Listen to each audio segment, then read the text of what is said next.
যারা ম্যাকআউটের আন্ডারে নতুন বিসিএতে ভর্তি হচ্ছো, this video is only for you. দেখো, তোমরা যদি ভেবে থাকো যে প্রত্যেক 6 মাস পর পর তোমাদের এক্সাম হবে, সেমিস্টার এক্সাম 6 মাস পর পর হবে, এই কনসেপ্টটা মাথা থেকে বের করে দাও। এটা মানে পুরোপুরি এই ধারণাটাকে বন্ধ করো। কারণ তোমরা ম্যাক্সিমাম সময় পাবে 2.5 থেকে 3 মাস। 2.5 থেকে 3 মাসের মধ্যে তোমাদের সেমিস্টার হবে। এই মেন্টালিটি নিয়েই চলো।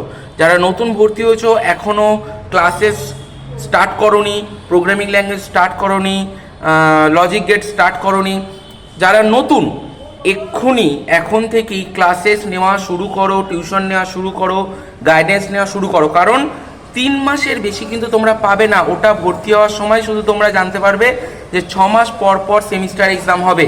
ম্যাকআউটের আন্ডারে তুমি 6 মাস জীবনে পাবে না, জীবনে না।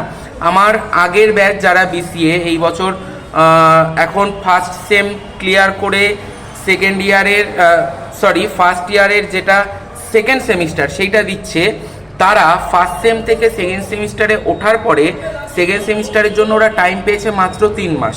পুরোপুরি 3 মাসও নয়, 2.5 মাস থেকে 3 মাস ওরা টাইম পেয়েছে। তো আমরাও কিভাবে সিলেবাস কমপ্লিট করছি একমাত্র আমিই জানি। আর ম্যাকআউট যে কীভাবে এই রুটিন সেট করে সেটা একমাত্র ম্যাকআউট আর ভগবানই জানে। তো তোমাদের যেটা আমার বলার, যারা নতুন বিসিএ, এক্ষুনি তোমরা ডিসাইড করো কোথায় পড়বে না পড়বে এবং সেই পড়াশোনাটা স্টার্ট করো। কারণ 6 মাস কিন্তু তোমরা পাবে না। Best of luck.